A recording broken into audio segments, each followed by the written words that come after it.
राम राम। आज हम श्रीमद् भगवत गीता के अध्याय 10 विभूति योग का श्लोक 37 देखते हैं। पहला चरण व्री, व के नीचे री से ऋषि की मात्रा व्री, आदा श, वृषणी, वृषणी ना, शब्द पूरा होने के बाद ना पर अनुस्वार आधा म, वृषणी नाम, वासुदेवो, सिंपल है वासुदेवो। देन देवो के बाद में अवग्रह, आपको वो की मात्रा को लंबा खींचना है।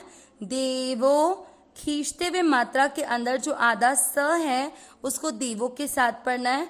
वासुदेवोस और म पे छोटी ई की मात्रा लगानी है, वासुदेवोस्मि। पहला चरण रिपीट, वृषणीनाम वासुदेवोस्मि। सेकंड चरण पा, देख पा के बाद में फिर है अण, जो अण होता है वो आधा है। पांड, ध्यान देना है, पांड, ड में अमिक्स किया, वाना, पांडवाना, ना पर अनुस्वार आधा म, पांडवाना। देन ध पूरा है, न के ऊपर बिंदी आधा न, धनन जय, दोनों अक्षर पूरी, दोनों में अमिक्स करना है, धनंजय। य में अ की मात्रा तो विसर्ग को पढ़ेंगे ह, धनंजय।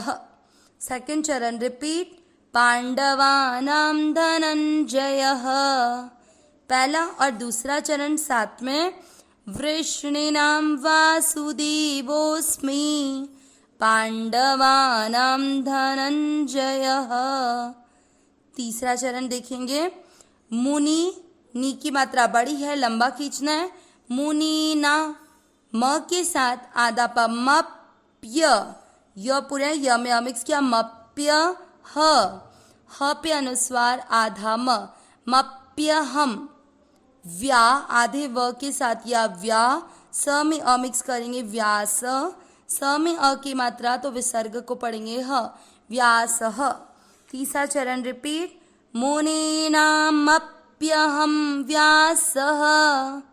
चौथा चरण क में अमिक्स करेंगे क, वी की मात्रा बड़ी, लंबा खींचना है, कवीना, मूषना। देखो इसमें एक चीज ध्यान रखनी है, आपकी मुंह की मात्रा बड़ी हो सकती है, इसीलिए आप ये ध्यान देंगे कि आपको बड़ी करनी नहीं, क्योंकि मात्रा छोटी है। तो आपको क्या करना है, कवि, वी को खींच लिया, देन नामू, इसको साथ पढ़ लीजिए, कवि नामू शना, श में अमिक्स कर लेंगे तो अपने आप बड़ा हो जाएगा, कवि नामू शना, कवि, वी में ई की मात्रा तो विसर्ग को पढ़ेंगे ही, कवि ही। चौथा चरण रिपीट, कवि नामुशना, कवि ही, कवि ही। तीसरा और चौथा चरण साथ में, मुनीनामप्यहं व्यासः, कवि नामुशना, कवि ही। पूरे श्लोक का उच्चारण एक साथ, वृषणीनां वासुदेवोस्मि, पांडवानां धनंजयः, मुनीनामप्यहं व्यासः, कवीनामुशना, कविः। आज के श्लोक का अर्थ काफी समझ में आ रहा होगा, क्योंकि बहुत इजी शब्दों में है। और देखते हैं, वृषणी नाम यानी जो वृषणी वंश में हुए हैं उनमें वासुदेवो, अवग्रह को अपन अ लेंगे, अस्मि यानी हूं, वासुदेव, कौन वासुदेव, जो वसुदेव जी के पुत्र श्री कृष्ण हैं वो, मतलब वृषणी वंशों में, मतलब जो वृषणी वंश में भगवान श्री कृष्ण हुए थे तो उन वंशियों में वसुदेव जी के पुत्र श्री कृष्ण हूँ। पांडवानाम यानी पांडवों में, धनंजयः, धनंजय किसका नेम है, अर्जुन का, तो पांडवों में अर्जुन हूँ। मुनीनामप्यहं, ध्यान से समझेंगे इसको, म जो पूरा है उसका आधा म मुनि नाम में कर देंगे, मुनि नाम यानी मुनियों में।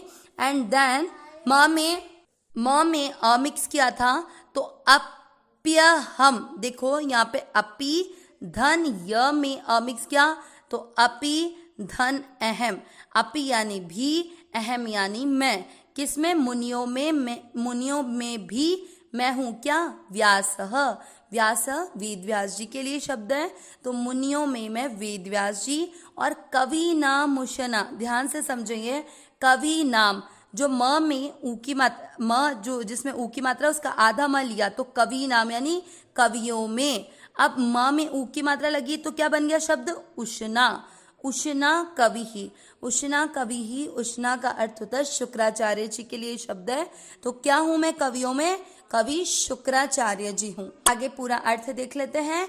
मुनियों में तीसरा चरण चौथे चरण का कि मुनियों में वेद व्यास और कवि में कवि शुक्राचार्य भी मैं हूं।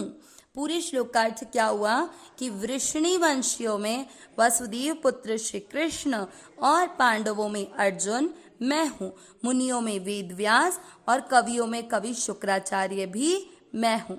इस प्रकार भगवान ने अपनी विभूतियों का वर्णन किया। अविनाशी सहज राशि हे नाथ, हे मेरे नाथ, मैं आपको भूलू नहीं। नारायण नारायण।